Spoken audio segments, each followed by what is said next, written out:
this thing on? Oh, hey there. We're gonna get into a little dirty headlight repair, retrofitting. So just stay tuned.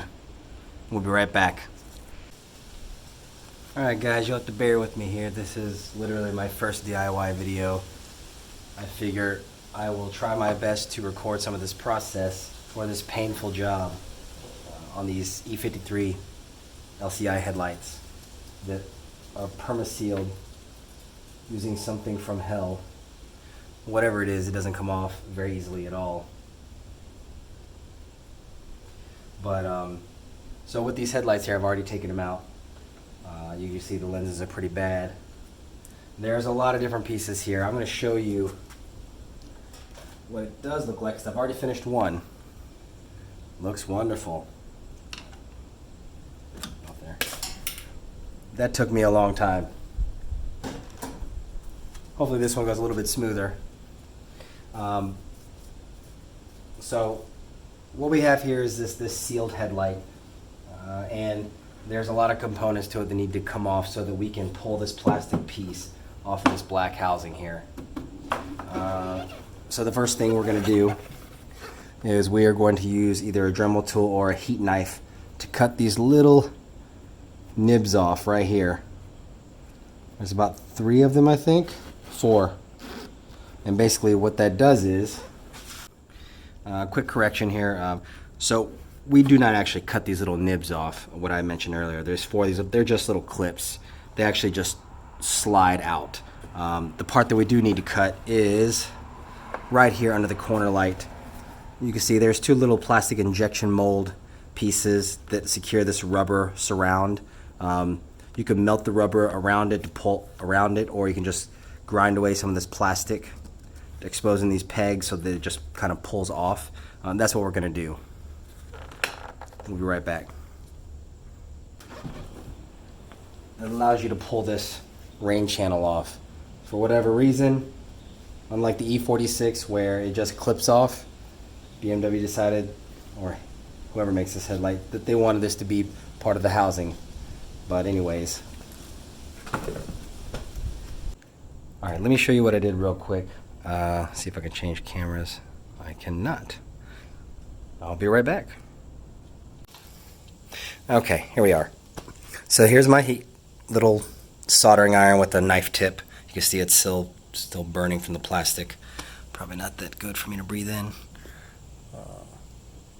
But what we have here is, here's these little nibs. You can't see them anymore because I've heated them up because they are part of the lens, and I'm not keeping this lens anymore. So I've melted and cut them down so that I could get this rubber piece free, because I will be reusing this piece. And as you can see, that just kind of pops off just like this. And here you can see that's what they are. They're just part of the headlight lens. Alright, so we have the headlight here. You saw me earlier, I kind of loosened this piece right here, and hopefully you're zoomed in enough. You can kind of see I can kind of pull it free. It doesn't take much, but you still want to be careful with it. It is old, dry rubber, and we know how that goes. So we will see if we can slowly pry it off, get something underneath to help guide it so we're not lifting too much and ripping it. Alright, so you can see this piece is free. It gets a little stiff. There's almost like there's a reinforcement piece in there. So it's a little loose here, and the reinforcement backing is in here somewhere. So we're going to let that stay there. We have these plastic clips right here that I showed you earlier. And we're just going to gently pop them off.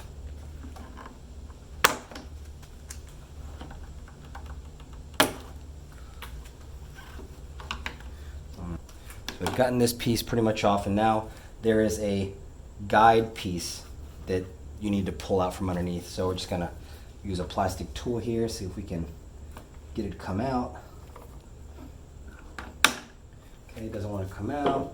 That's because it kind of goes under this lip here. So we're going to kind of get something underneath to pop this from underneath the lens right here. There we go. Now that popped out, we should be able to pull the whole thing out. There we go. One solid piece. And we want to save that and put it in the box somewhere safe, because you cannot buy that piece separately. Alright, so now we are exposing the lens. So this plastic lens, like all the headlight lenses, they have the exposed lens. Then you have this channel right here, this channel groove that goes all the way around. And in that channel groove there is a flange that's part of this lens called the lens flange. And that's where they set the permaseal inside this channel, and then they push the lens together, and then it's like windshield weld. It just sticks together. I'm not even sure why they put these clips here, because you don't even need them with the permaseal on there.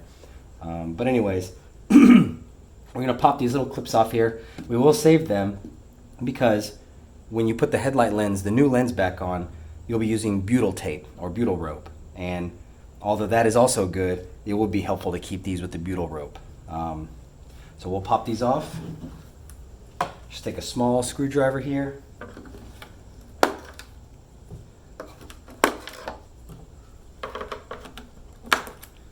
There's 3. Upside down. There should be 5, but some of them might have fallen off, so I only have 3 on this one. Not a big deal. Alright. The lens is also secured not only by the permaseal, but there are also 2 small, probably T10 Torx screws right here.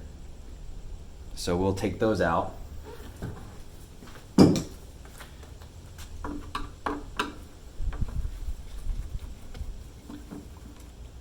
Normally I have music playing in the background, but I know that if I play my favorite station, Rock 100.5, that YouTube will flag it for copyright infringement, so you get to hear no music on this. So I like to keep everything, I usually have like a little box somewhere, keep everything together. So I got those out. We're going to do a little disassembly here. I like to do it. I like to pull all the components off that are not necessary, such as the HID ballast and the AFS Dynamic aiming system. If this is a Bixenon headlight, this is the thing that controls your headlight moving left and right with your steering wheel.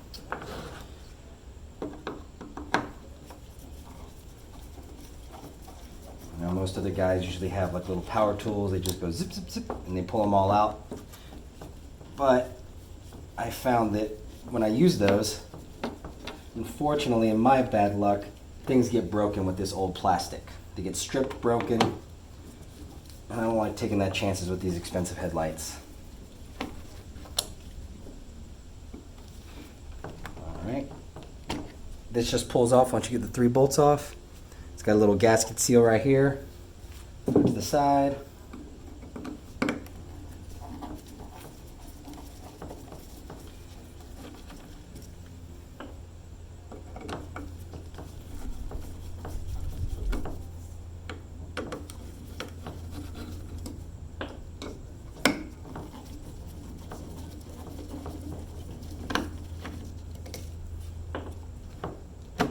That just comes out. Also, it's got a little seal right here. Keep these safe. Alright, so now we have these pulled out. We want to take out this parking side corner bulb. Come on. Get out. And we'll mark out a few areas. So what we're going to do now is we've got everything exposed. We've got all the pieces and parts I want to take off. The only thing I left on were the back covers. I don't really want to take those off right now because there's some wiring attached to this and it's not necessary for now. I can take this off later. But for the main purpose of this is getting this lens off, which is a pain in the butt. So watching other videos, there's other BMW models that also have permaseal headlights, so it's not unique to the E53. So you don't have to find an E53 specific video for that. So I watched other people that had like 5 series and 3 series and whatnot. And pretty much what they all do is they don't try to bake these headlights anymore because that doesn't really work. They don't try to dig out this channel anymore. what they're doing is they're cutting the lens off right underneath the flange. So this is the flange again, and this is the lens. The flange is the piece that goes into the headlight housing. And so what we're going to do is we're going to use a tool I'll show you later to cut around that. So we don't have to do this, I'm just doing it for demonstration purposes, but basically that's what we're doing. We're cutting as close to the flange as possible. The only part that really gets tricky, everything is pretty self-explanatory.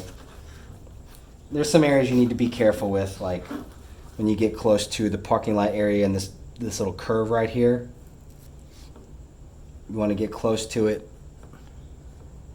Here, if you want to preserve this tab, you can you don't have to cut around it, you can just stop here and go here, and then later on, as you're pulling it off, you can cut underneath it later. It's fine. But this area right here is a sensitive area because there's something underneath, which is the reflector housing. And the bracket for that is right underneath this housing. So when you cut here, you can cut pretty deep and not have to worry. But when you're here, you need to cut pretty shallow. So that's what you need to be careful with as you're cutting, is staying shallow when you're going around this. So basically, almost you want to do like score it. You can cut it, but try to stay closer to the idea of scoring around it.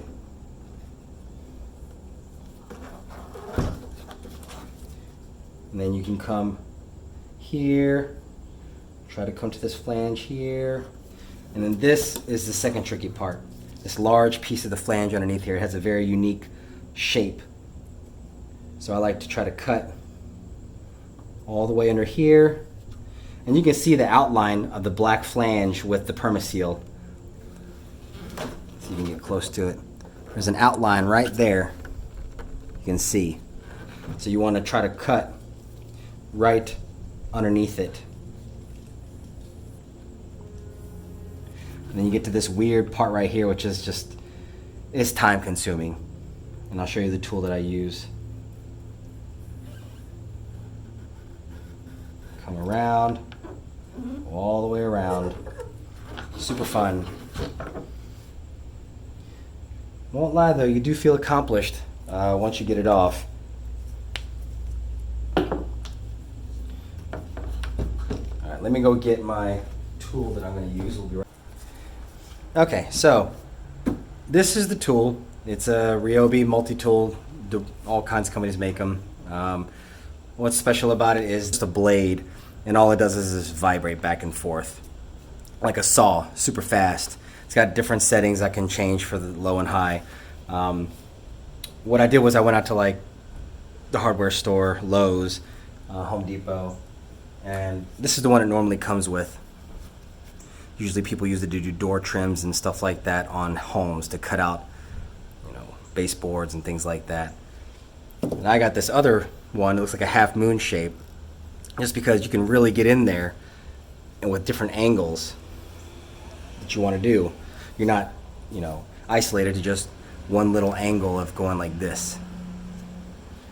And you can also change the angle of this as well by loosening this, and you can rotate it. I just feel like if I'm just going to do it like this, I get a better angle and better pressure. So what we'll do is we'll show you now, if we can get a zoom in here. And might be a little loud. Just want to show you how we're just going to start slicing into this thing, okay? It does take a while. This is not something that's going to go in like 5 minutes. You got to just go, take a break, just make sure you're not cutting too far deep, and then just keep going around, work your way around.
So basically what I've done is I went around and I cut all the way around, and we're actually going to see if I can do a close-up of it for you.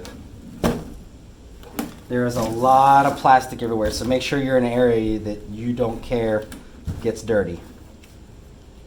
Okay, let's switch. Okay, so here we are. You can see I've gone around with my tool and I've literally cut all the way around the flange or the lens. You see how I got around the delicate parts. It's not pretty, but it gets the job done.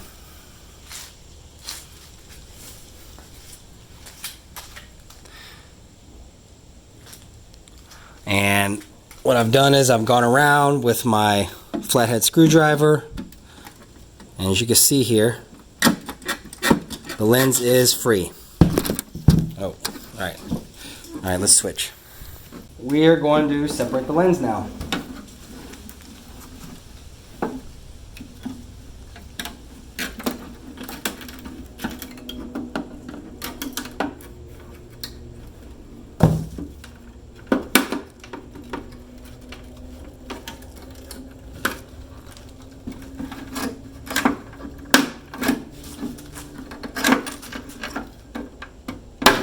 There we go.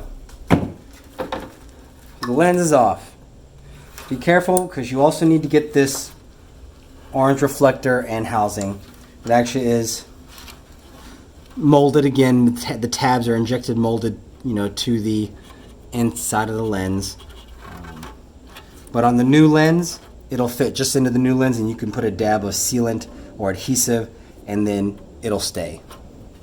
So we're going to put this off to the side. We'll come back to it later.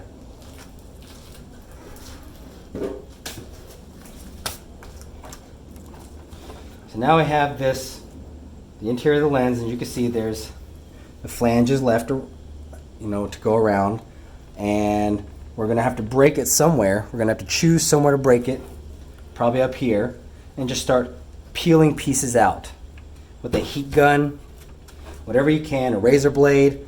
So I'm going to get that started, and I will come back and you can actually see as I'm doing it, so you can kind of see what the process is.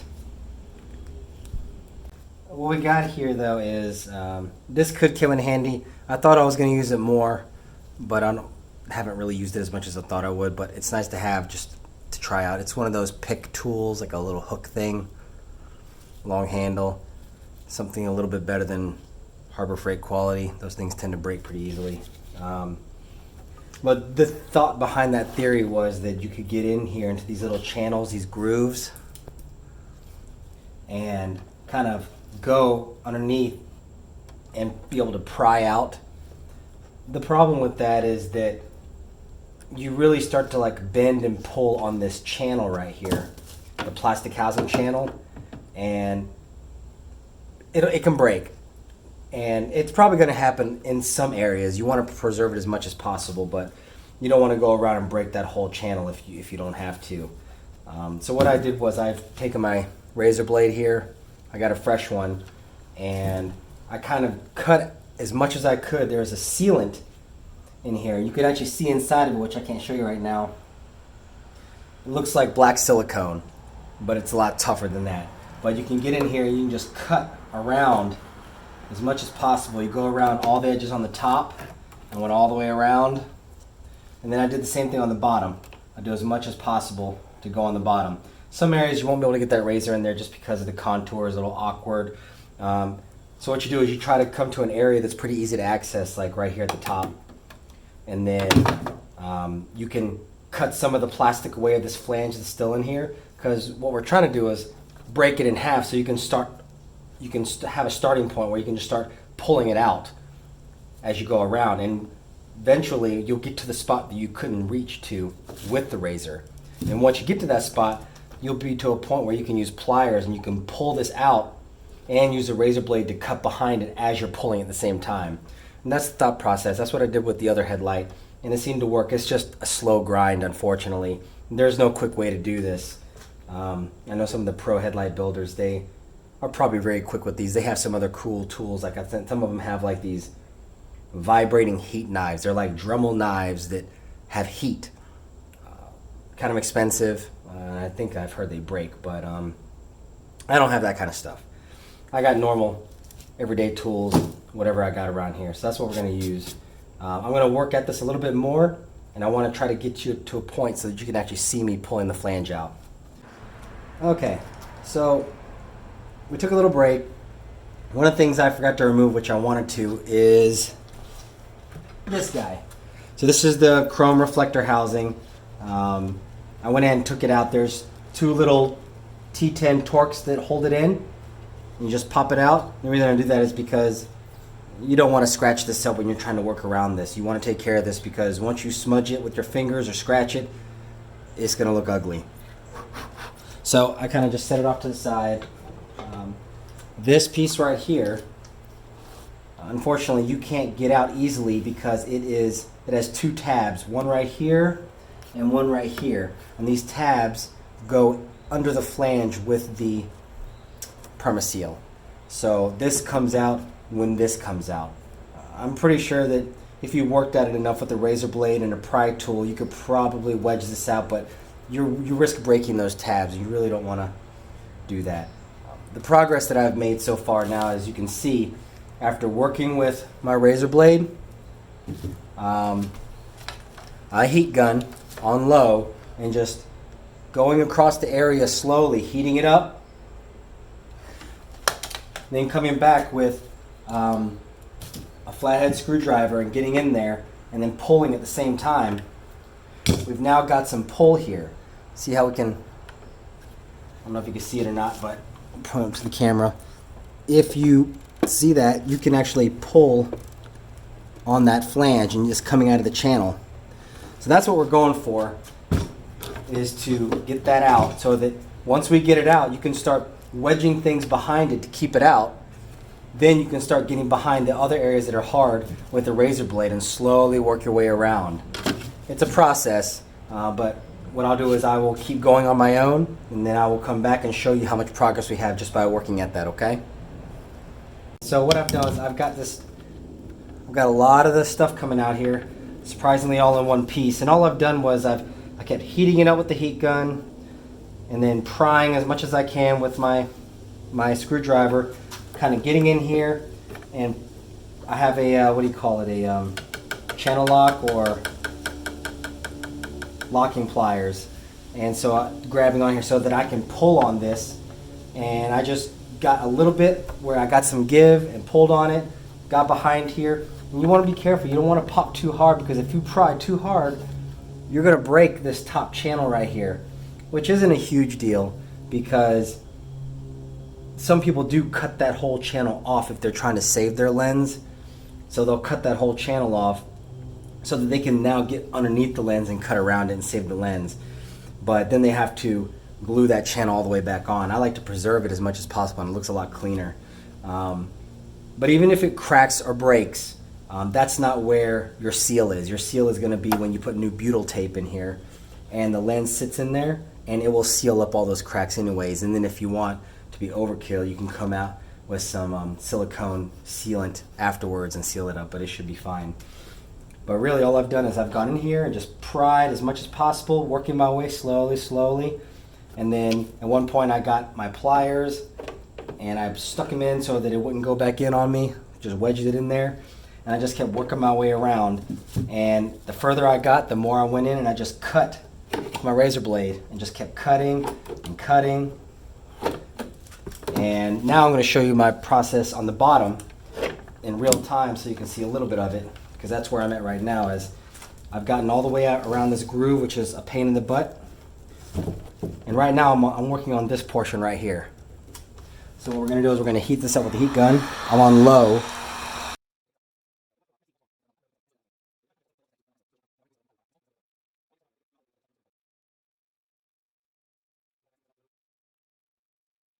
Let's see what we have here. So I got my razor blade, got my pliers here. So now what we've done is I've gotten, if you look here, there we go. we know that it moves right here. So I'm going to try to get underneath here and pry.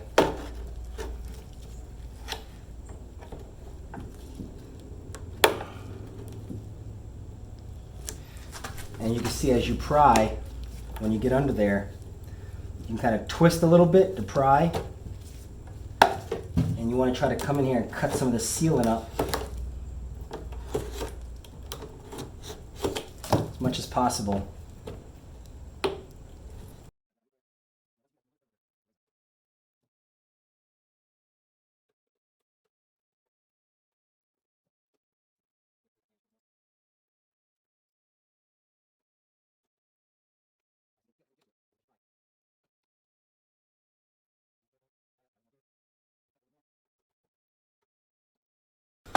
And once you can get under there, you can really get under there and cut some more of that sealant.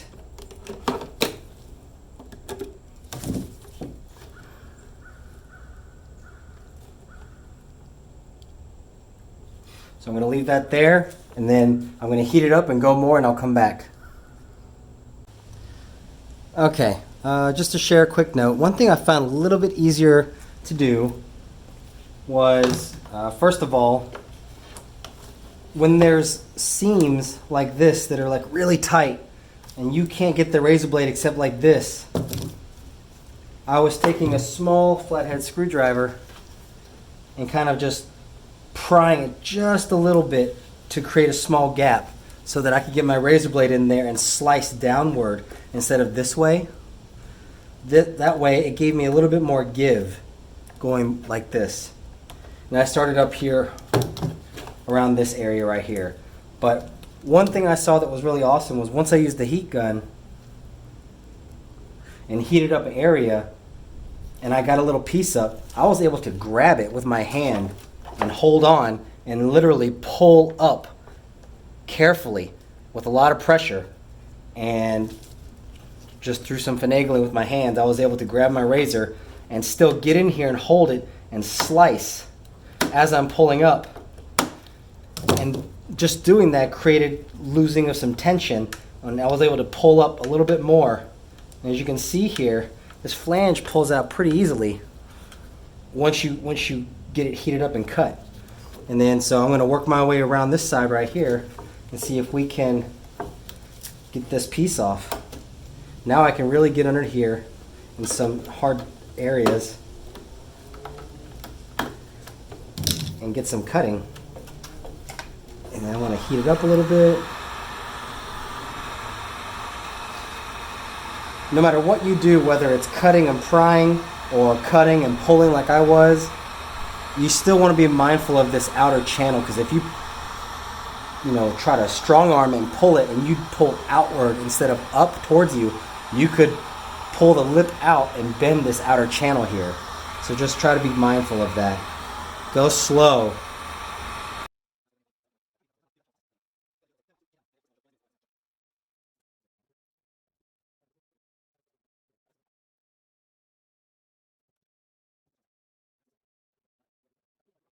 Just relieves some tension overall.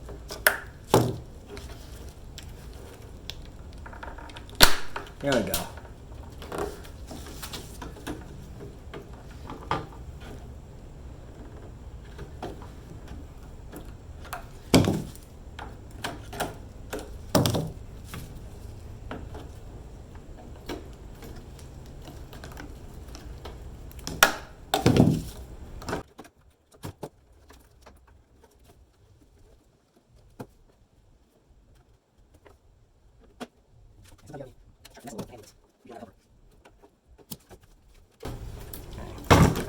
So now we're at the point where we're out of this corner here, and we're up here now, which is good. Now we can kind of work our way up.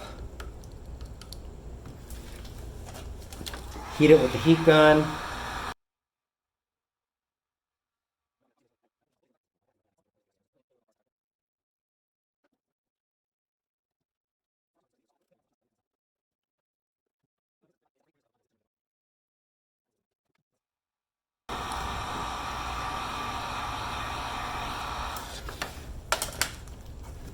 Turn back around. this is where I started at. This is where I ended. It's just this small section right here. So I think I might be able to pull out here.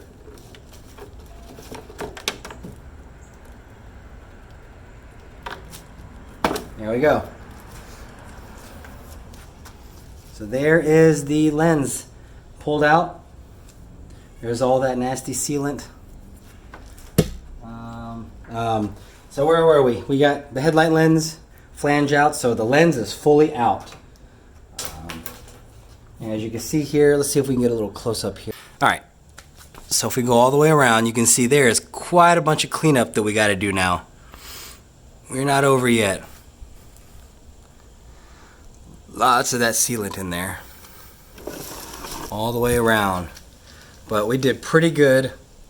Minimal breakage of the channel lip. There'll be some spots I think I cracked in a few places, but no pieces broke off. Yep, good. So now if we look up here, here's the tabs I was telling you about. And we can get a razor in there and cut out that and just dig it out. And then once you do that, that T10 right there, that T10 right there, and that T10 right there, and this halo assembly will come out on its own, which is pretty cool. So I'll show you what that looks like once we get it out.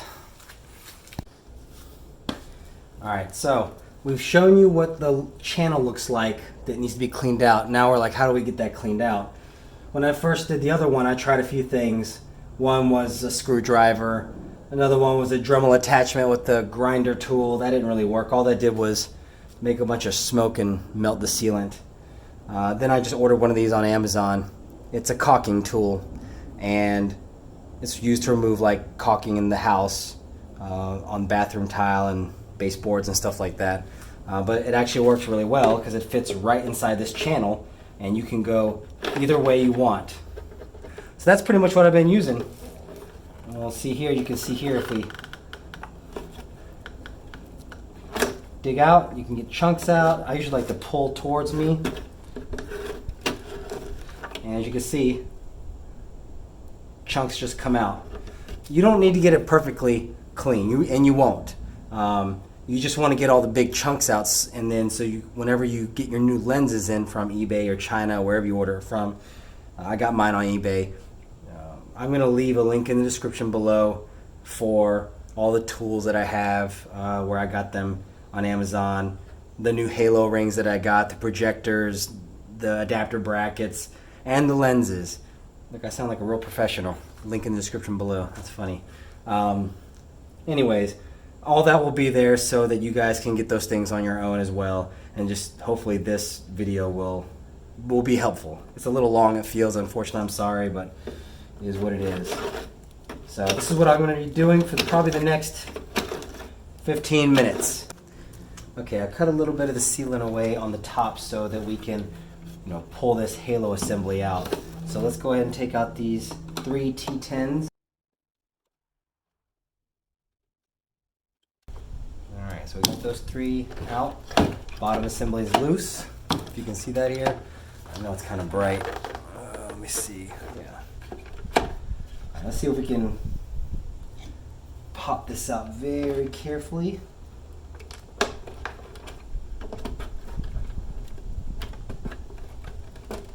It's actually a pretty neat design of a headlight because it's frustrating to get apart. They sealed it up as if they never ever wanted anybody to get in here. But then the way it's assembled on the inside, it looks like you should be able to replace and take things apart. Okay, so here is the halo assembly. Alright, so it's been a few minutes. I've taken my tool and I even modified it a bit. There was like a little piece right here I cut off just because it enabled me to use this tool in a better way, almost like a pencil. I was holding it like this and just kind of like scraping out. And so here we go along. You can actually see we got a lot of that stuff cleaned out of the channel. As long as I can see the bottom of it, I'm okay. I may go back and clean up a little bit more later, but for the most part I got most of what I want out of there.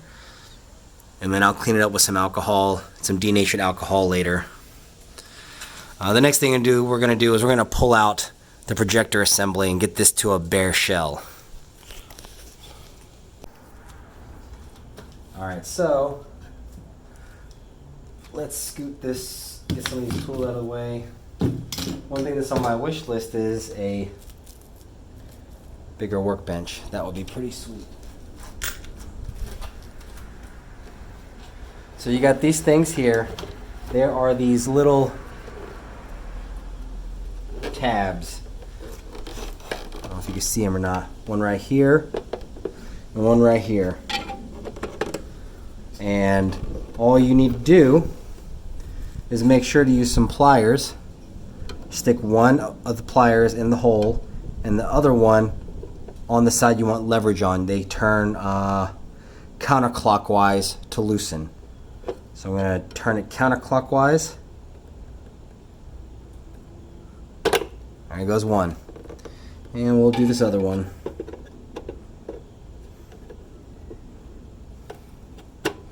Alright, so that loosens it up, but there's still one more thing in the back holding it in. It's the auto level pivot ball arm, and you'll see what I'm talking about.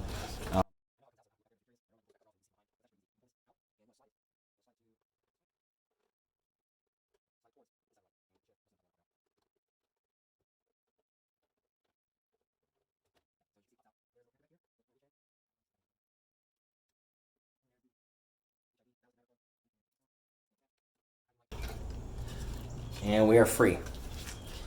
So here's the little ball socket thing I was talking about. It's actually pretty cool. It's not like on the E46 where you got to stick a screwdriver and pop it out of the socket. It slides on. There's a ball. It sits right here on a arm, and it just kind of slides on. You'll see it right here.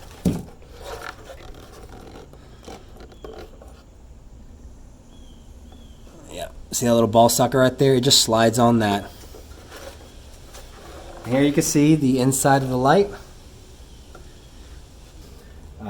Okay, so we've got the bare shell, we've got the halo light assembly out. Let's get this thing cleaned up, and then we'll work on getting the projector disassembled, and we can show you how to get this projector out because it is pretty tricky. So we'll come back to it when we clean all this up. Alright, figure we'd take a break from the projector retrofit portion and focus on getting this lens bracket out with the orange amber turn signal because we need that. We're going to modify it to not be orange anymore, but we need to get this out. The areas we're going to grind away are right here and right here.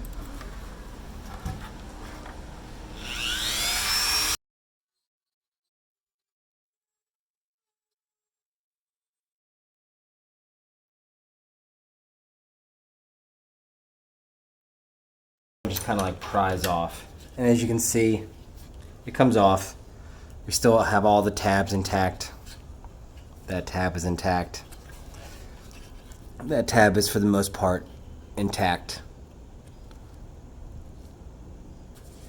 Alright, and then we also need to separate the amber lens from the bracket itself. You need to be really careful. It's very brittle. You can break it. I didn't break the other one, but I could feel it when I was trying to force it out. The main thing is you have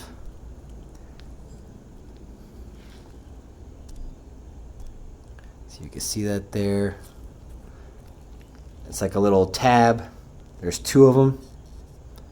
And then there's this little sliding portion right here. There's no tension right there.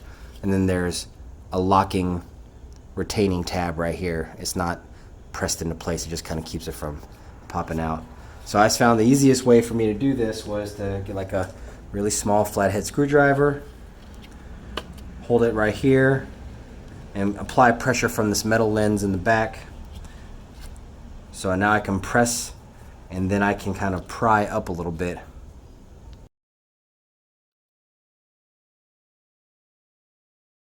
Sweet. got everything separated. We don't touch this. We'll, keep this around. It's going back in my box. Now we have this piece. Pretty much we're going to be painting everything that's orange and leaving the center part clear. Alright, so here we are. We have our amber lens taped up. I don't want the center part because it's clear painted, so I have that taped up. So do a good job of taping that up if you can. Also make sure to tape the back. We're going to paint this, so I've taped a stick to it so that we can put it somewhere. Okay, we're about to start some painting, but I have a special visitor here. There's my little peanut. He's new. 3 weeks new. He's a little bit past the return policy. But he keeps us busy. Ugh, there he goes. Alright, back to the painting.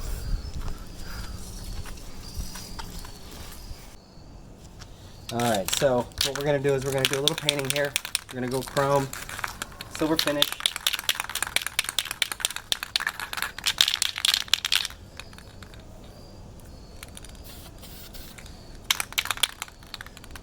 Let's do this.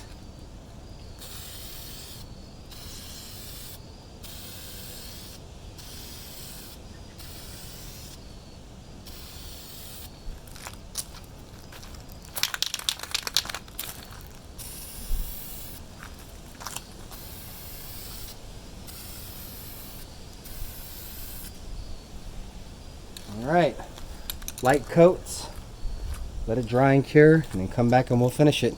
But that's pretty much what we're going for, is this reflective finish, and I think it comes out really good. What we're going to look at now is the projector assembly. Right, this is the stock projector assembly that we pulled out of the headlight housing. We have a few pieces here. We have the factory chrome shroud. I'm wearing gloves just in case you accidentally touch this. There's no oils in my fingers to touch that and mess it up if it wants to fall off. You got to be careful with it.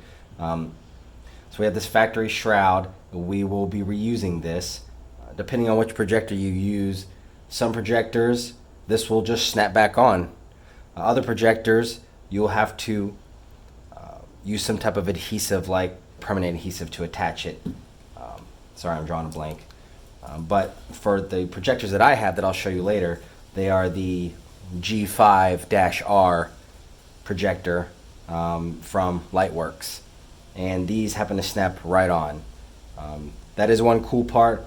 There are some other parts that aren't cool about the projector for this conversion. You'll see that later. You just got to pick your battles. So what we'll do is let's go ahead and get this shroud off because we want to protect it and keep it.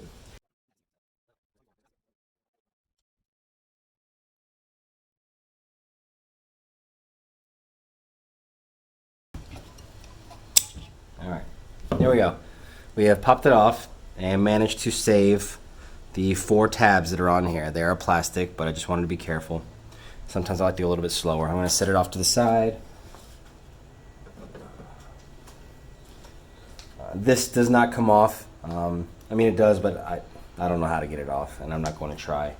What we have here, though, is since this is an LCI headlight, this is an AFS Dynamic headlight, which means it turns left and right with the steering wheel. So they have this assembly here, and the projector is attached to the assembly, but is also part of the AFS motor assembly right here. This is why this makes this a pain in the butt with this retrofit. So the first thing we're going to do is we're going to separate this assembly from this bracket.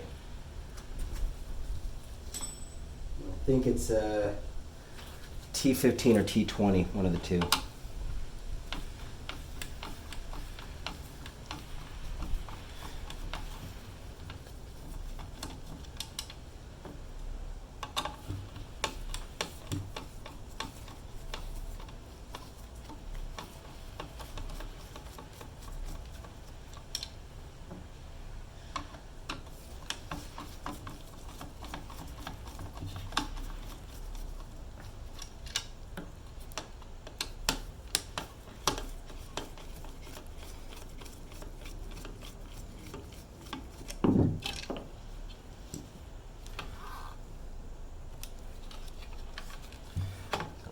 pull this off. Alright, so now this assembly comes off. There's some wiring that goes to these plugs, so we just need to gently pull this off. Not sure you'll be able to see it or not. There is a small tab right here. You just kind of press it to the side and this slides off a slide, you'll see.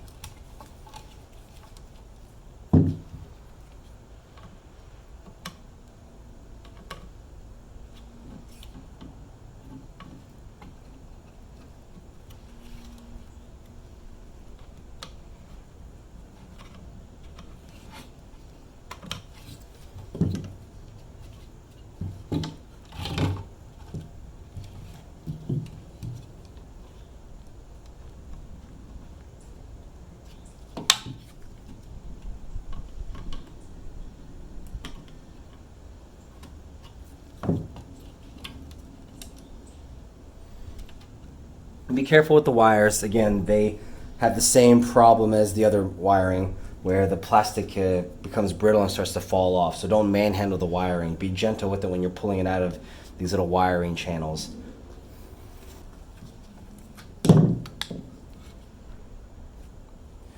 And here is your projector. Look how cloudy that lens is. Usually that's on top of a old faded front lens of your headlight housing. A very foggy projector lens. To be honest, you could probably replace the lens and clean this very well front and back and put it all together and get much better output than you had before, almost like factory. But at this point, you're in this deep. Why not, you know? So there's I kind of had to figure this out on my own because there's not a lot of DIYs on this. There's some disassembly here, but this black piece swivels. So the projector literally goes left, right on this bracket. And there is a gear and a motor in here, which I'll show you later. We need to start taking components off.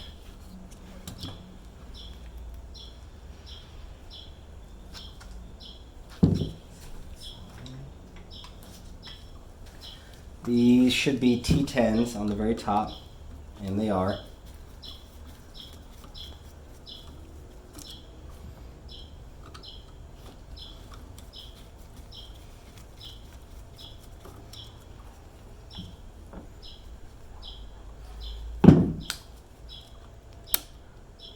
Depending on which projector you use and get, you may reuse this top bracket. The projector that I got came with an adapter bracket, which came with new versions of these that fit a slightly little bit better and more snug. But like with anything, they all have some type of modification that's needed. All right, so that's the swivel bracket, and that comes off here. Basically, this projector, this housing's black, all this black housing is going to stay, and this projector is going to shoehorn itself out. We're going to go ahead and take this igniter off for the HID bulb.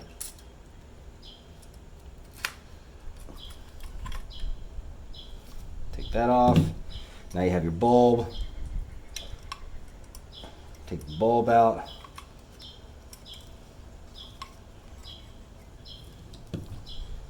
Put my back in here, and I'm going to put this off in a safe spot because that is a new bulb that I had.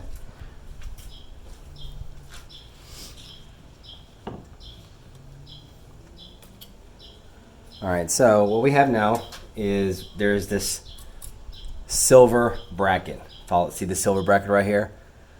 We need to take these 4 bolts off the top. Or screws. They're threaded machine screws. They are a T10 as well. Once that comes off, this will get loose.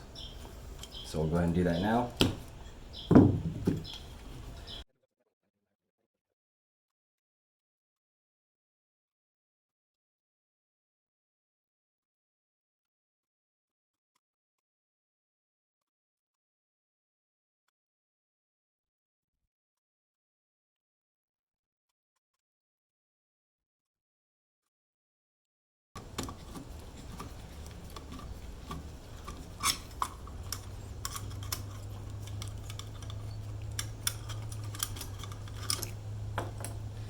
Okay, so that little bracket comes off.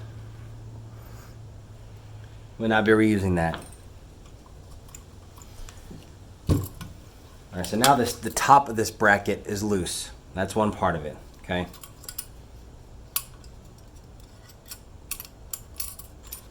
There is another part to it. There is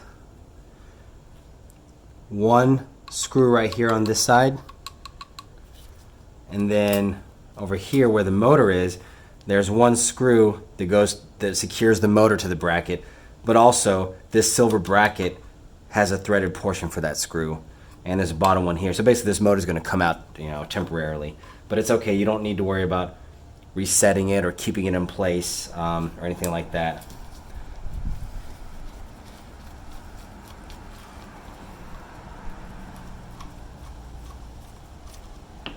We will be keeping these screws, these two on the motors.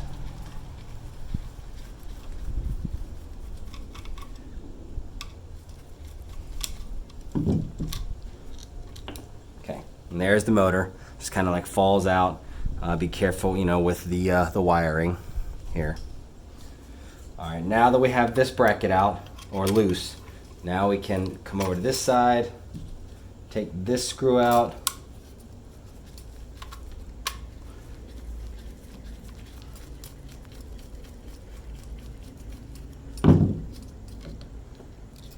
Now we are ready to take this off. We won't be using this whole piece. We'll be using part of it, and I'll show you later. Because without that, we will not be able to reattach this motor, and we got to be able to reattach this motor. Right now the motor, the screws, there's nothing to thread into without this bracket. So we're basically going to be chopping off this bracket right here and getting rid of all the rest of this.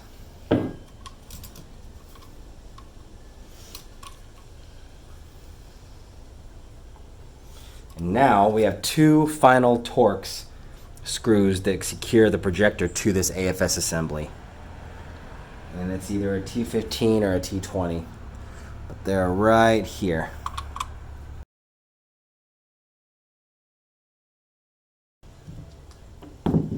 So now we have this projector loose, but the fun part comes in trying to get it out. You kind of do have to force it a little bit.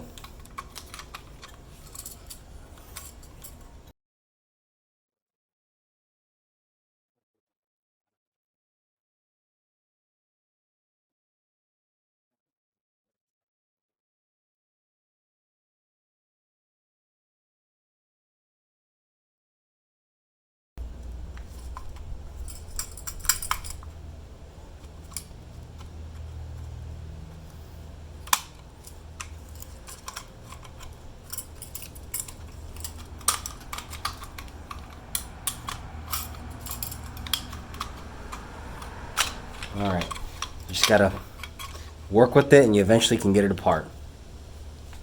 So here's our AFS assembly. We will be keeping this. There will be a lot of cutting and grinding on this, which I'll have to show you when I do it. So what I'm gonna do is I'm gonna go get my retrofit bracket and my new projector, and I'll be right back. The next thing we wanna do is we wanna focus on getting this motor reattached back. I don't like leaving the motor just dangling off to the side like that. And the only way that's going to happen is if we can cut down our bracket that we mentioned earlier, this bracket. We honestly don't need anything else except this part right here, which has the little leg part. So all we're going to do is we're going to cut it. We only need this part right here. So from here and down.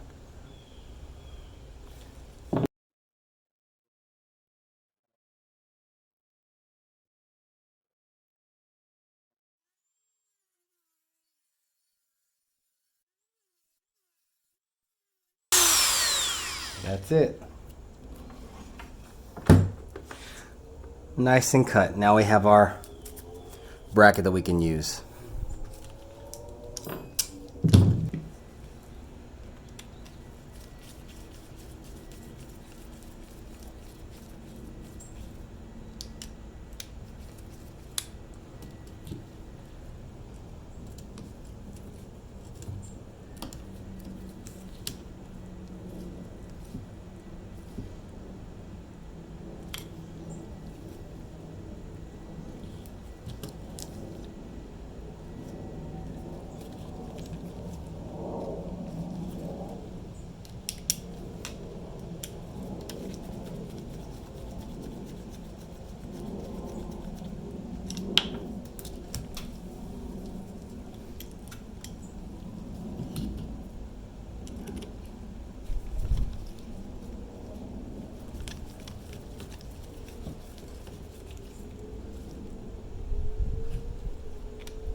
All right, everything's back, looks fine. Brackets holding everything in place, and all the assemblies are still good.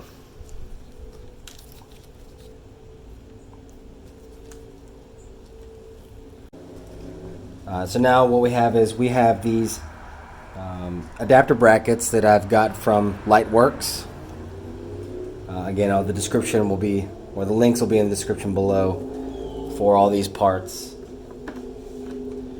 Here is the projector. This is the new one. This is a G5-R. This one happens to have, I don't know if you can see it on camera, but it has a blue coated lens. So it has this kind of just a blue hue to it. It's more of a visual thing so that when people see the projector, it looks kind of interesting and nice, not just clear. Pretty cool. This projector does have the provisions in the correct spots for the factory shroud. So it's got 1, 2, 3, 4, and then there's another one on the bottom. But the shroud will attach on here and connect properly and adhere and look good. It did on the other one as well. The way this is supposed to work is this G5-R has these pegs, and these pegs attach to this adapter bracket. This is the bottom of the projector. That's the Bixenon shutter motor. And this is the top of the projector. The adapter bracket, the top is the part with this swivel connector right here. And you're going to connect them like so.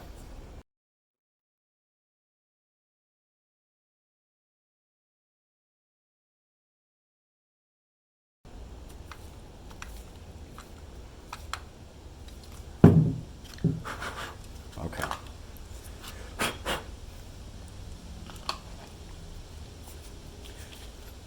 So, all right, so the adapter bracket is on. Swivel part's on the top. The way this is supposed to work in theory is it's supposed to fit into here. And you'll see that the projector mounting actually sits in front of the bracket and the adapter bracket comes on the back. And it does that on both sides. However, this particular projector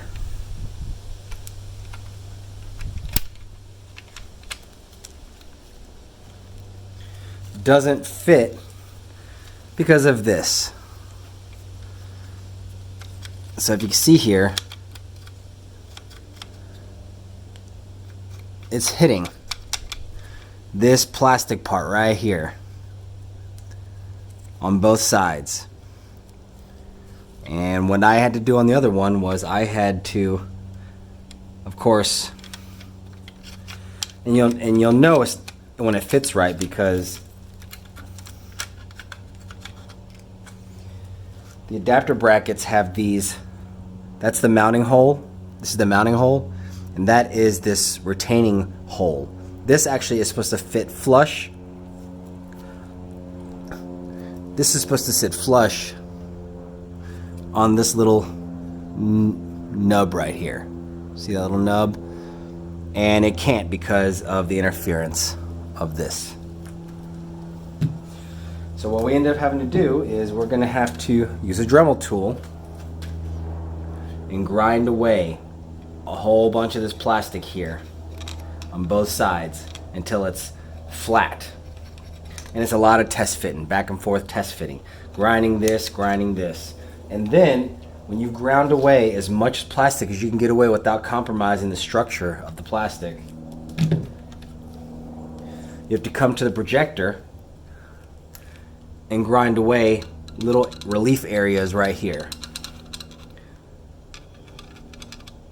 It's a lot. You'll see it when you actually do it. It's a test fit. So that's what we're actually going to do. So I'm going to go do some grinding, test fitting, and we'll come back and we'll see how the fitment is. Okay, so I've done some dremeling, a lot actually, but I've got my fitment where I want it to be. So here we are now. At this point, you can see I've dremeled quite a bit, but the structure still is okay. if you guys want to take a look at that and see, hopefully that gives you a good estimate of what you need to Dremel or how far you need to go to get your fitment on the plastic part. And then if you come to the projector, on the bottom, I had to Dremel here and here. And it was just grinding away a little bit. What I used, the tip that I used with my Dremel was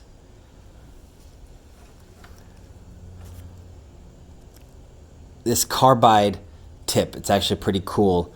Some type of carbide. I'll look for a link in Home Depot or whatever and see if I can put it in the description. But this is probably one of my go-to favorite tips to use. I love it. All right. So let's look at the fitment now. We'll take the projector. And there's going to be a lot of plastic and metal shaving all over the place, which is why I bought this that I showed you earlier. This thing is awesome. I just literally tap it.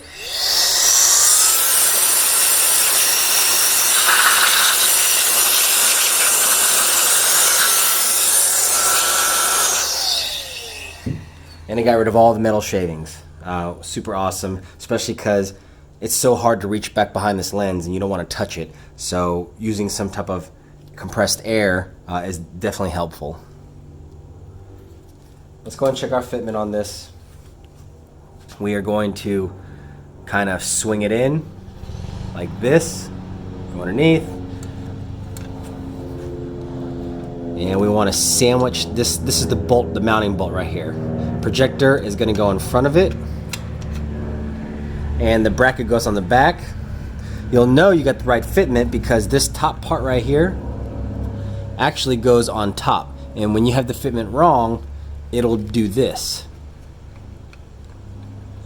It won't let you seat right. But now that we got the fitment right, it actually goes right over it, which is what you want.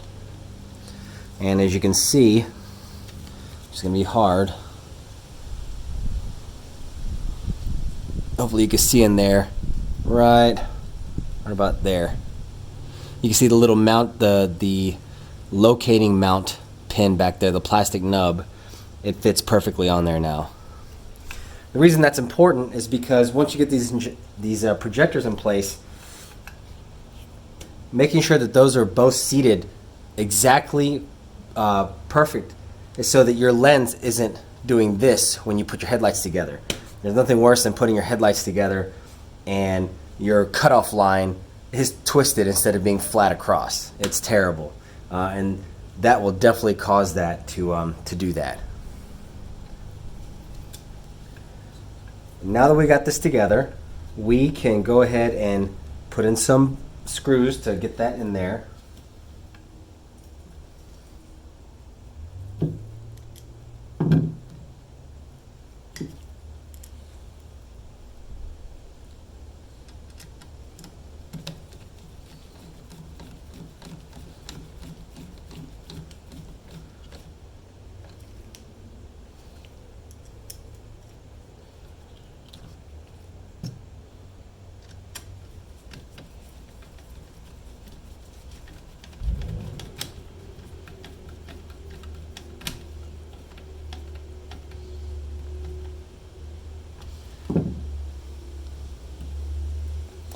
All right, so now comes the next part. So we have this new bracket that comes with the adapter brackets, and this is supposed to sit right on top.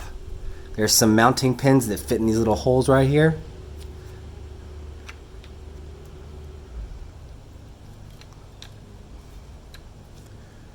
The problem though is it won't seat right because this right here, the diameter of that pin is larger than the original relief hole in this top bracket. So we have to Dremel out just that inside portion. So that's what we're going to do.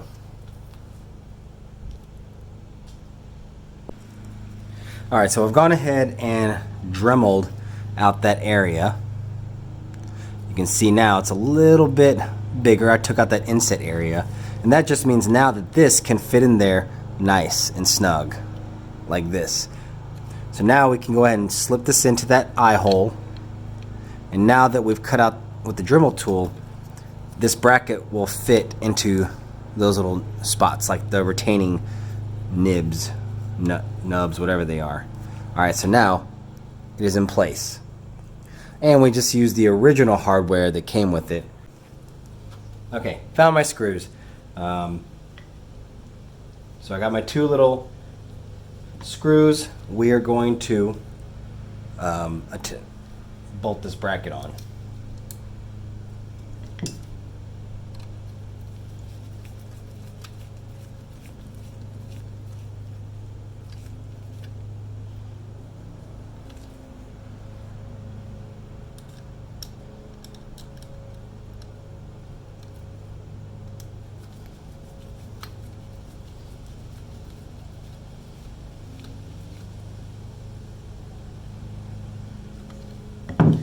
Alright, so we have our projector now mounted successfully after a lot of grinding to get clearance, and you just want to make sure that it's in there and it fits right.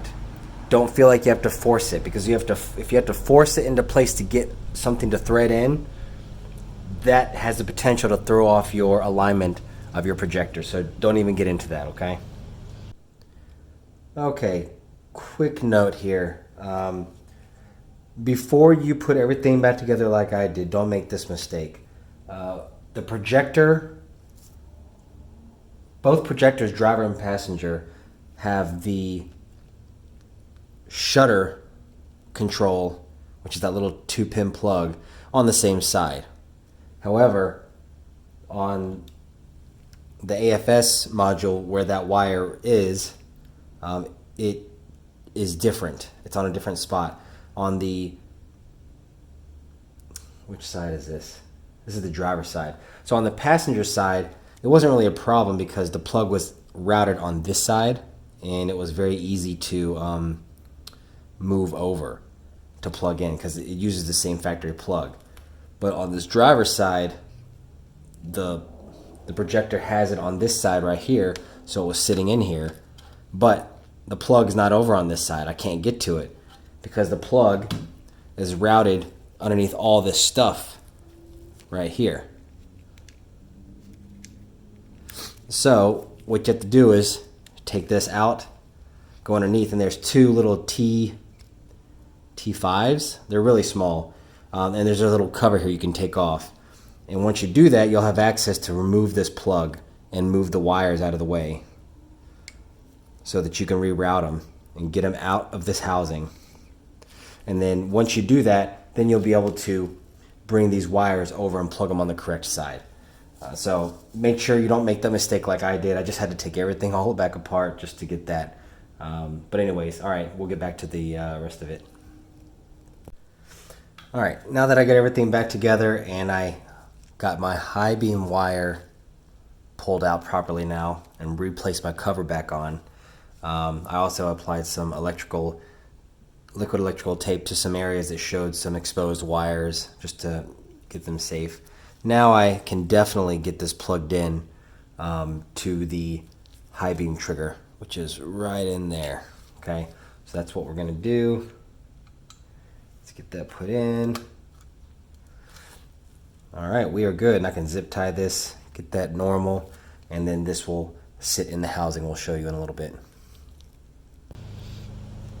And so the next thing is, so we have this assembly. It looks good. It's ready to be bolted back to the main headlight bracket for the low beam, high beam.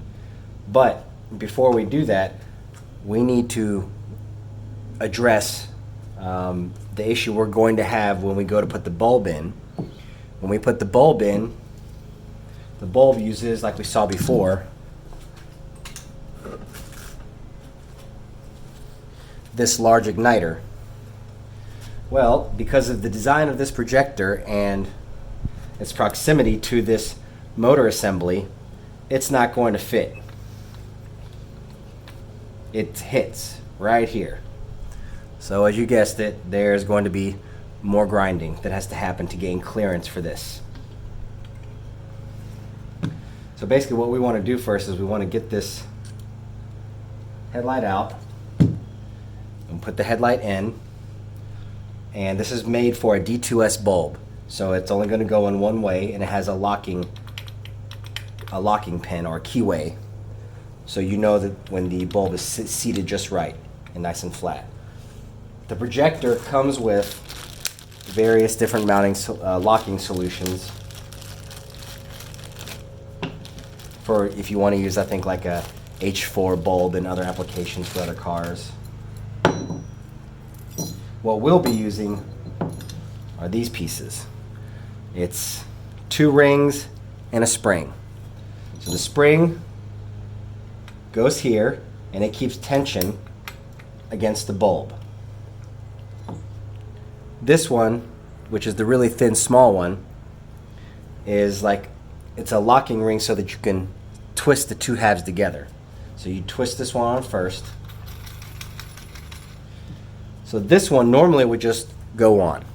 However, we need to get rid of these little aluminum nibs right here, or nubs, whatever they are, because they are going to interfere with this.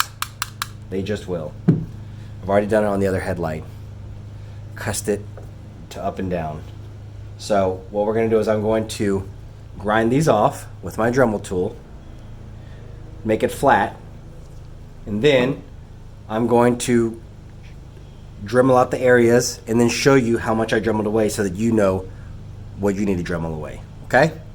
We'll be right back.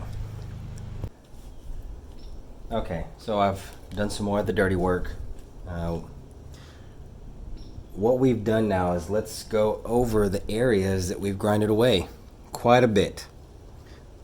If you remember, you can go back and look at the video. There was a piece that came up like this. That really didn't have any more use because we weren't using that large bracket anymore, so we had to cut that off and had to shave it down a little bit more here.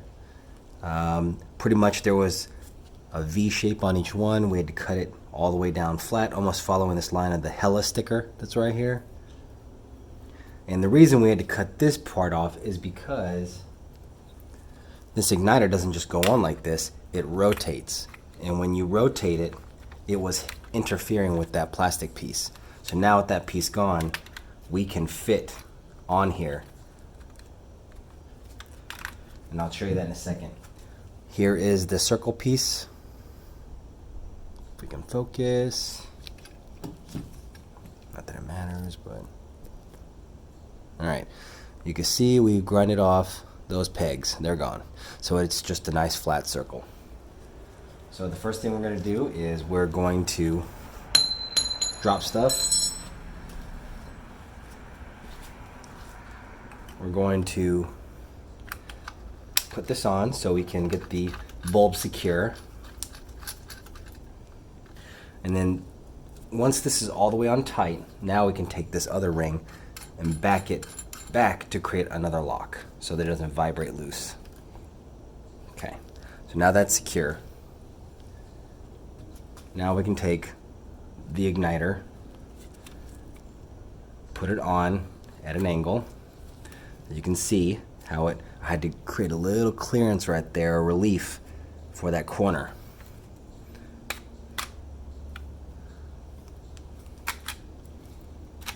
Alright, hold on 1 second here. This also needs to be pushed, rotated far back too, because it needs, if it's not far back enough, then the igniter won't seat all the way.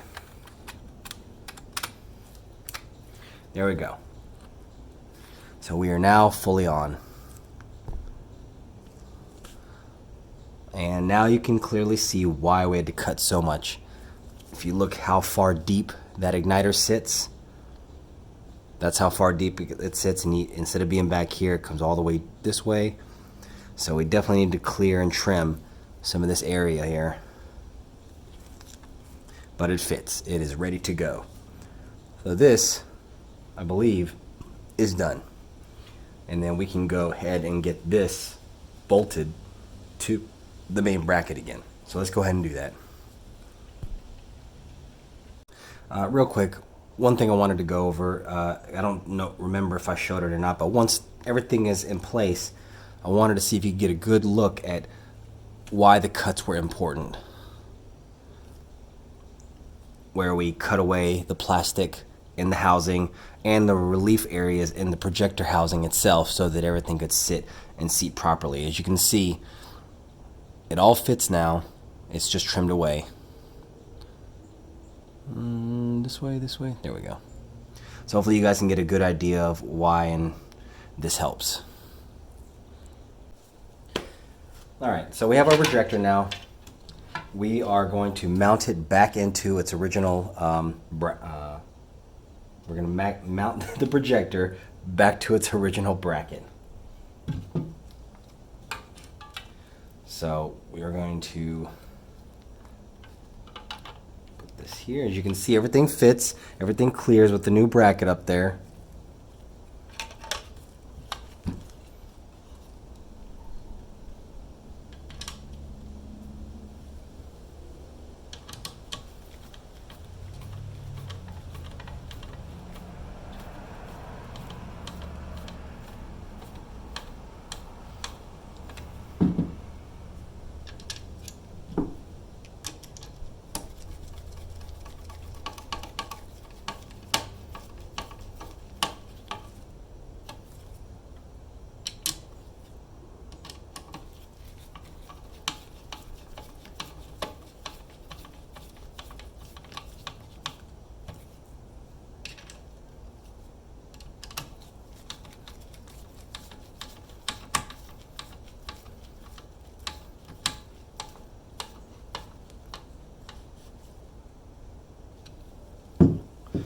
All right, we are back in action. We'll go ahead and take our cover off. And that looks good. I think, at least. All right, so the next thing we're going to do is reinstall our shroud. So we have our shroud here. And as you can see, it still lines up. These 4 tabs still lines up. Let's see if we can get it on there.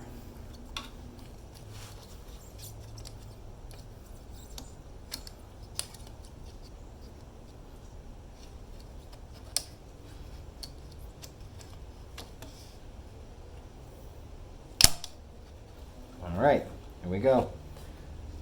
Snaps back on. Looks good. Some dust off.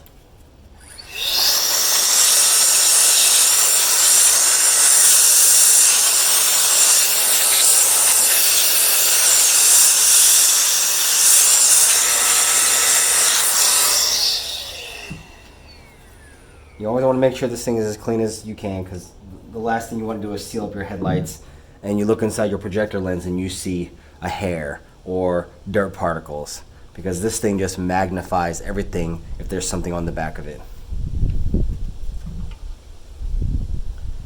And so the next thing we're going to do now is, we've got this assembly complete. We are not ready to put it back into the main headlight housing because we have some work to do with the headlight housing. Let's go take a look at that. We'll be right back. All right, so we have our halo assembly here. We have our low beam and our high beam side. These are literally just pieces of plastic with a bracket. So we're going to pop these off. There's just 2 little tabs on each one. One here, and a retaining tab on the bottom.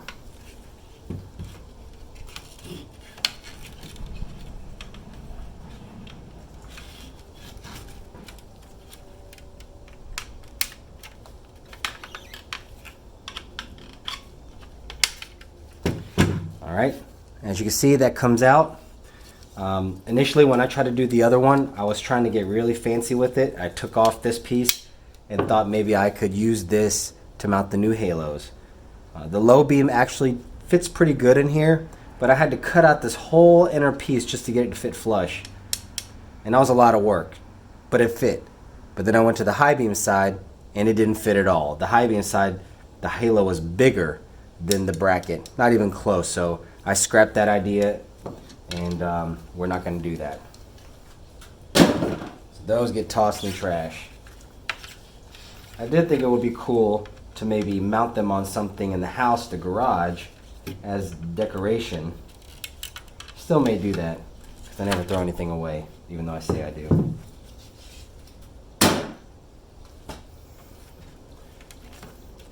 The wives hate that. Pack rats, never throw anything away. Alright, so what we're going to do now is let me go grab the halos.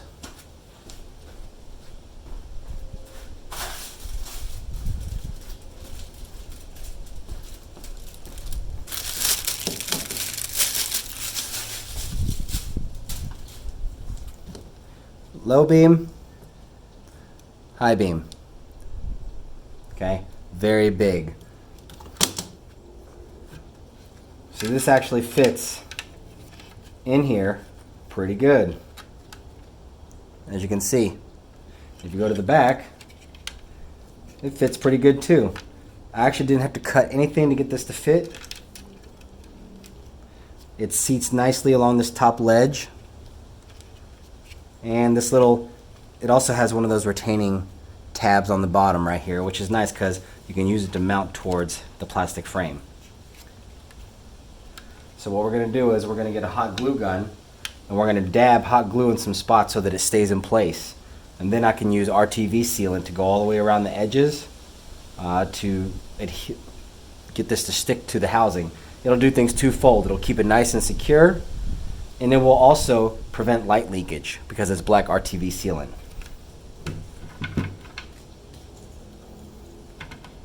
So I'll get my hot glue gun, let it warm up, and we'll be right back.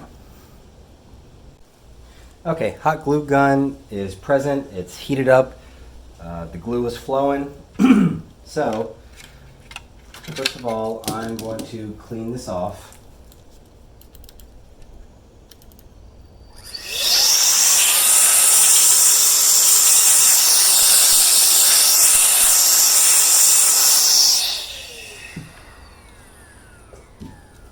That way I don't get any, I think there was some dirt and plastic stuff on there.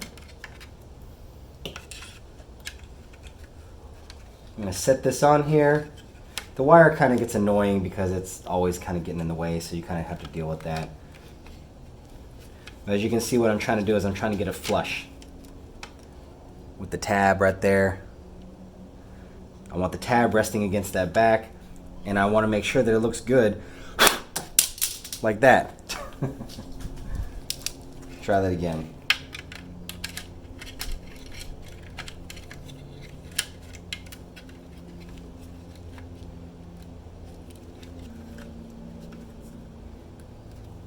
You want to make sure before you glue it in place that everything looks pretty even all the way around.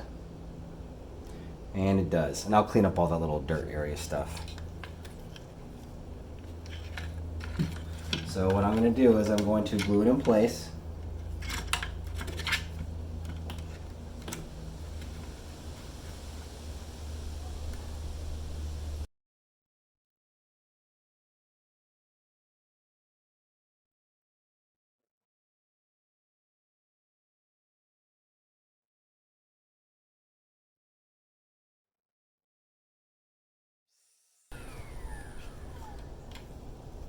Alright, so we have our halo ring in, our low beam. It's in. And if you look back here, I just hot glued it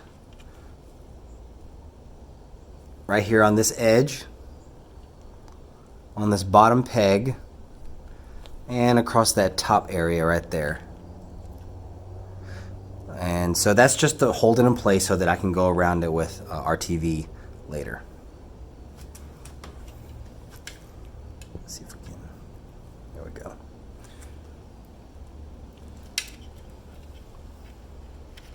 So the next thing we're going to do is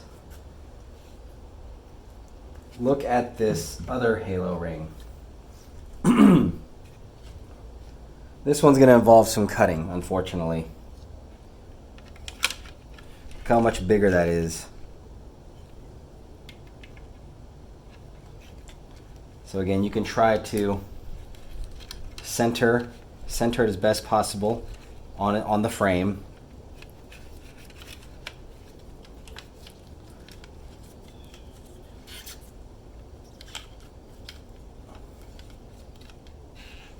And as you can see, the other one that looks just like this too, it doesn't do a complete 360, which when I put it in the car, it didn't actually look that bad. But that's just what happens when you use these oversized halos. What's going to happen is we're going to hold it in place, and we're going to look on the back side and see where we need to cut, because we do want to get a little bit more clearance here. So what we're going to end up cutting is probably right around this right here, probably a 1/4 of an inch sliver, and it's going to come all the way down and cut around this bottom bracket and be flush with that. So that's what I'm going to do, and I'll be right back. Okay, so before I start cutting, I just want to show you the area that I kind of marked out. Starting from the top, I kind of just chose an arbitrary area to start with. There's this weird relief right here, so I just kind of started right there and drew a line so that I can kind of use it as a guideline and go all the way down behind this bracket and bring it in flush with this bottom edge right here. All right, I'll be right back. Okay, so I've done some more dremeling.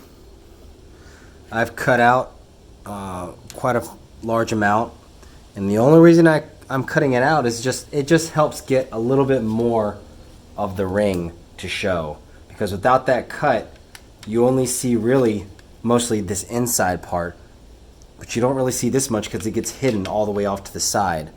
So we dremel out this shroud a little bit. You're only getting like an 1/8 or a 1/16 of an inch, but it's enough just to get a little bit more visible. And so now we can, it's a little hard to do on camera, but what I'll do is I'll go and I'll mount this on the back, and you can see you get a little bit more visible of the ring. Gives it a pretty interesting look. It's not OE, but it'll definitely be brighter than OE rings. So let me go ahead and get this glued into place, and then we'll come back and look at it. Alright, so both rings are hot glued in, just in a few areas. And that is, get this wire out of the way. That is the fitment, which I'm happy with. So now what we're going to do, the final step for this is I'm going to take ultra black gasket maker. If I can. There we go. I'm going to go around and take this and just do a nice bead around all the open areas, and take my finger and just smooth it all around. Any area that has a large gap like this, what I usually do is I'll take a piece of black electrical tape and I put it on the inside to prevent it from puking out. And then while it's still wet, I'll peel it up, and then you can smooth it out with your finger, and while it's still wet, you're able to wipe anything away that you need to. Alright, so time has elapsed. What we're going to do is we're going to show how I sealed around all the edges with the black RTV silicone. Not the prettiest thing, but again, it does the job and nobody's going to see it. Helps prevent light leaks, and these rings are secure. They won't get jostled or fall off if you hit a hard bump. I also took my halo lights and I ran them across with some tiny zip ties, running them through these existing holes that the old halo ring mounts used to use, and these aren't used anymore, so might as well use them. And so these will actually get cut off, these little wires right here, and that's where I'm going to tie all 4 of these wires together, 2 positive, 2 negative, and we're going to put the other bullet connected on there so that we can connect them to the internal wiring harness of the headlight housing. So what we're going to do is we're going to let this dry and cure overnight, and we will be back tomorrow.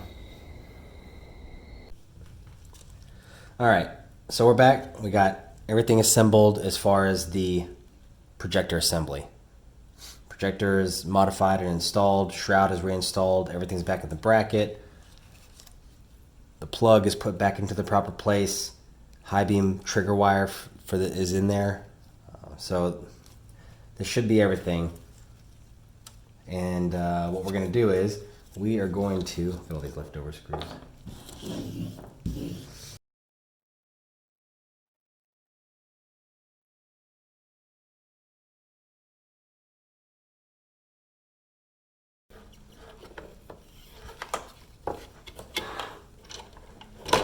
Alright, so the ball and socket's on. We can now get this to slide back onto these little locks. Like we did before, one in the needle nose pliers. One goes in the middle and the other one goes on the outside of the part you want to twist, and to lock it's going to go clockwise.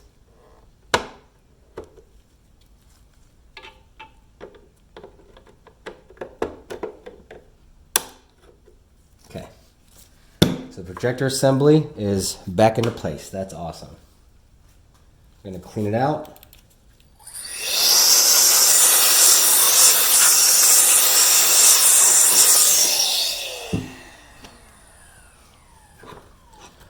All right, there's part of our hard work. The next thing we're going to do is we're going to bring out our halo assembly. Let's back up a little bit here.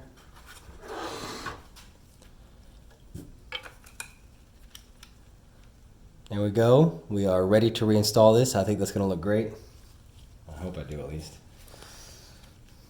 And remember, these two tabs sit in these channels, in the channel here for the lens. And then the bottom is going to be reattached by the 3 T10 Torx. But before you do that, you want to fish this wire, these two wires that I've already connected that are going to connect to the factory halo wiring with the 12 volt connection. We're going to run them back over the high beam, and I have the back access cover off for the halo cover and the high beam, and I'll pull that through.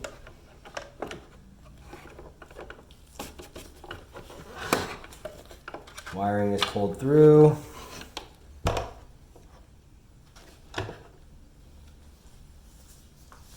And we are going to look for our small T10s.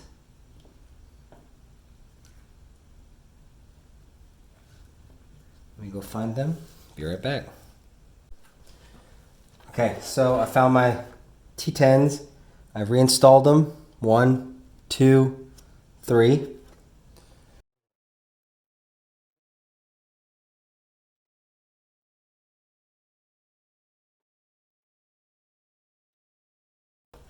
Okay, so everything is in place, nice and snug.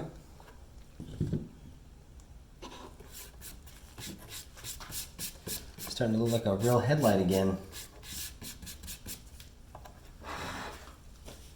Okay, so if my memory serves me correctly, oh yeah, the painted reflector. Let's pull that thing out.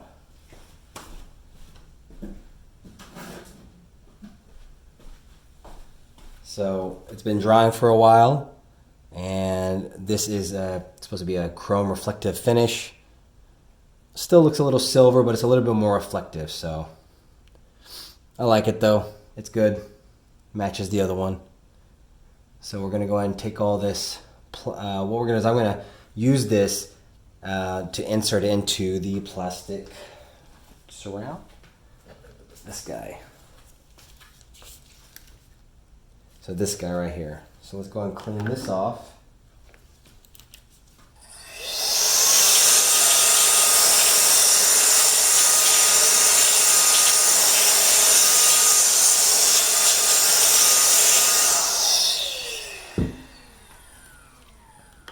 All right, so one thing to do when you're installing this is, even though this is dry, I never touch the painted area when I'm pressing this into place, okay? That's why I'm leaving this tape on the clear part, so I can use this, and because this is gonna get peeled up anyways. So I'm gonna go ahead and slide this on. Let's go ahead and get this. Bring this off camera so I can get this aligned. Alright, so I've installed the reflector and I've removed the tape off the middle. So the insert is ready to go. This is going to get reinstalled into the lens, and we are going to hot glue or epoxy, whatever you want to, this into the lens. Once this is installed with the lens, there is pressure that keeps this in, so it can't really, fall out if the glue wears off or something. All right, so let me get the lens prepared, and that's what we're gonna do. Be right back. All right, here it is, the new lens. It looks really pretty. I've already installed the passenger side one, and it was a perfect fit. It fit into the channel. There was no gaps or wobbles, which was nice. It just fit. So that was a breath of fresh air. It also incorporates the two T10 screws or T15, whatever they are, so that when you put the butyl tape in and you heat it up and you secure it, use these screws to kind of pull the lens also into the housing as well. So that's nice, along with all the clips that you'll put on all the way around. So basically, this is the corner light area right here. And this is where we'll install our reflector right here. So I'm going to lay this down. Going to place this into the housing. I'll bring the camera over in a second so that you can see it.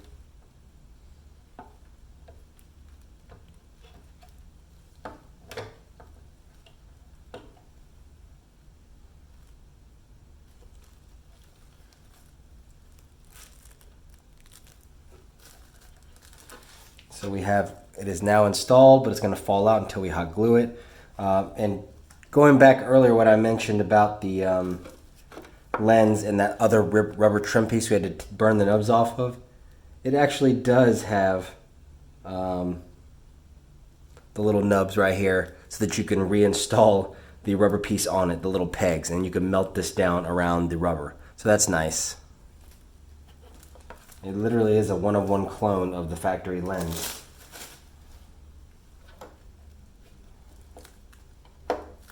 And so when you put this in, you want to make sure that the lens insert is seated all the way into the corner of the lens as much as possible, and it doesn't move. So, and then what we're going to do is we're going to hot glue it.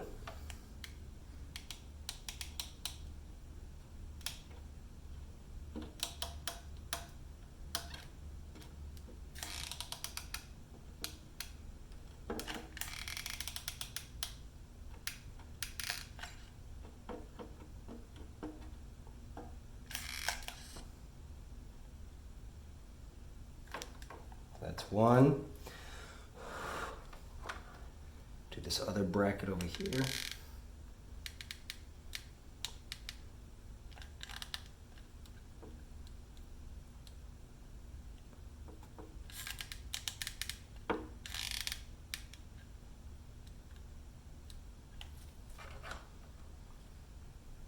It's really just those two, and that's it.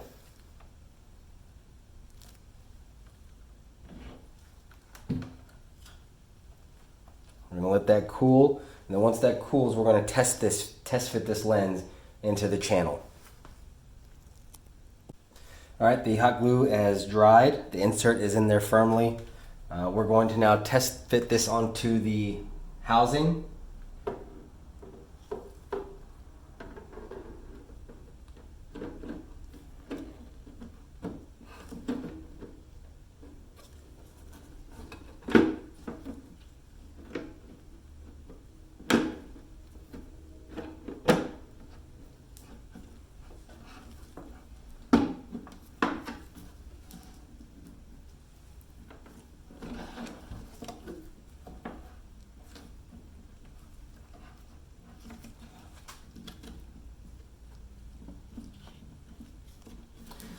Looks like everything lines up. The little holes for the screws line up here.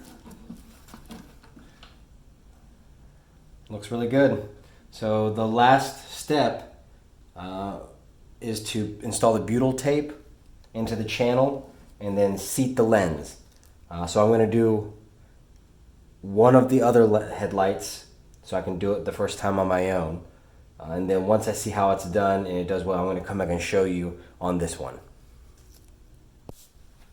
Okay, we're back. It's been a long night. I've already finished one headlight.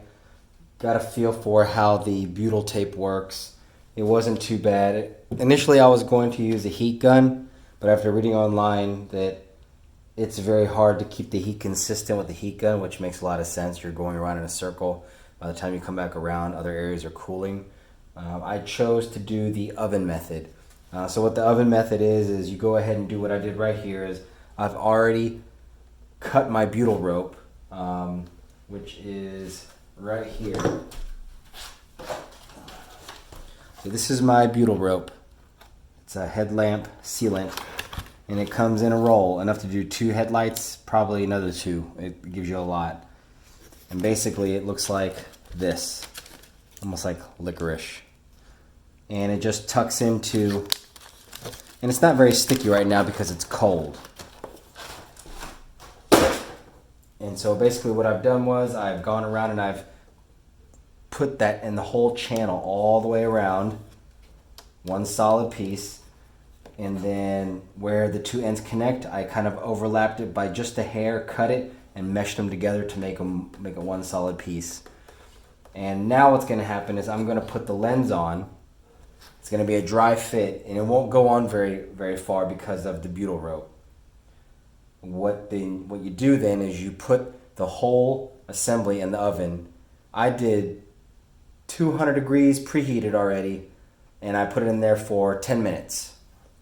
That was more than enough. As soon as I pulled out the headlight, I was able to grab the lens and the headlight and press it together, and it definitely sunk in all the way until the 2 seams were meeting. I even put these guys right here in certain areas to help clamp it through. And then what really helped was putting these 2 screws in on the back side, and they kind of pull the lens into the channel once the butyl rope is heated up. So that's what I'm going to go do now. I'm going to go put the lens on, put it in the oven, then we'll come back and I'll let you see it heated up. Okay, so I have my oven set for 200 degrees. It's already been preheated. I just put the lens in. It sits in there nice. It's 244. At 254, we will pull it out. Okay, so here we are inside my house. The headlight is in the oven. I'm about to pull it out. It's gonna be hot. Don't make fun. Give me a second. Let me grab this headlight.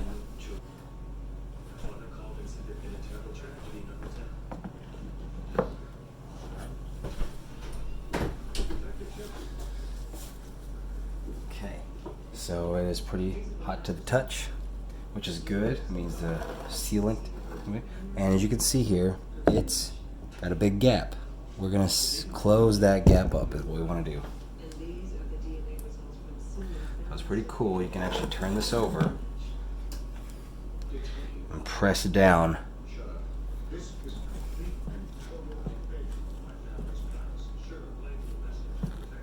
It is very soft and easy now to work with, whereas before it was rock hard almost. You couldn't do anything.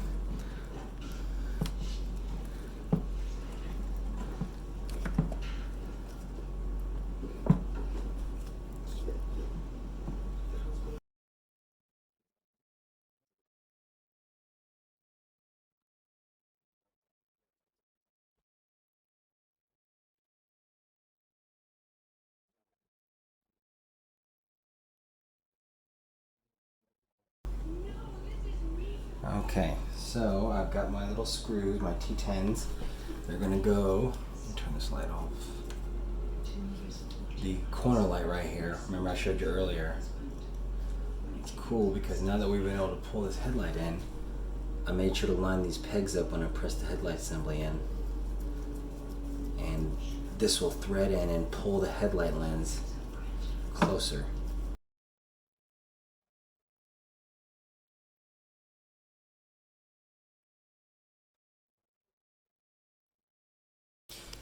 Okay, so here we are. We can get a little closer with the headlight. See that nice bead, that sealant all the way around?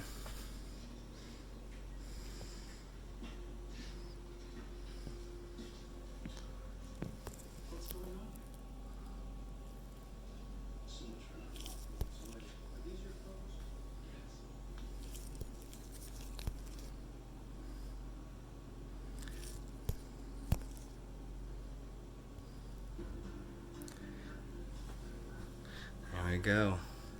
So I think that headlight is sealed. We'll let that cool off. All right, moment of truth. We have the lights all assembled, put together. Everything has cured. Lenses are on. Everything's looking pretty good. Reflectors are in. I think that looks a whole lot better than those amber ones that were in there. Nice clear lenses. Good projectors. Good halo rings. Rain channel is back on. Put the xenon ballast and the other modules underneath back on. Just 3 little screws.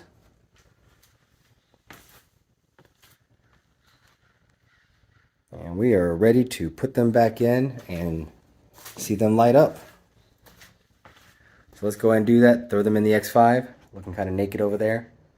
And we'll be right back.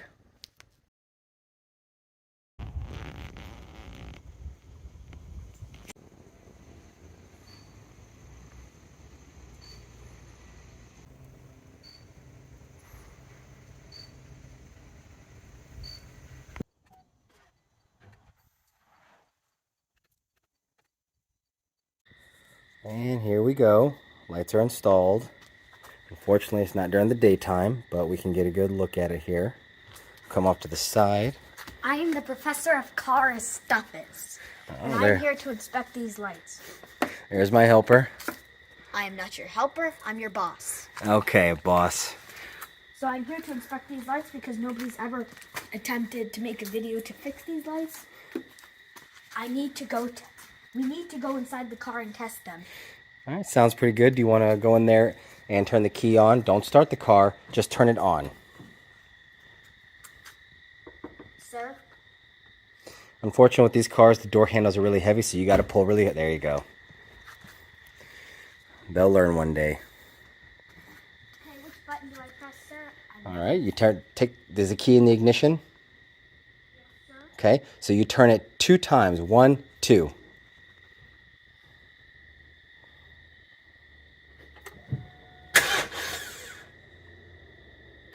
All right. Okay. All right, angel eyes are on and they are very bright. They're very, very bright. See Now, if we can get this. I have a vision that this tutorial thing, DIY, will go big. And if you value your vision, do not stare at these lights too long. Noted.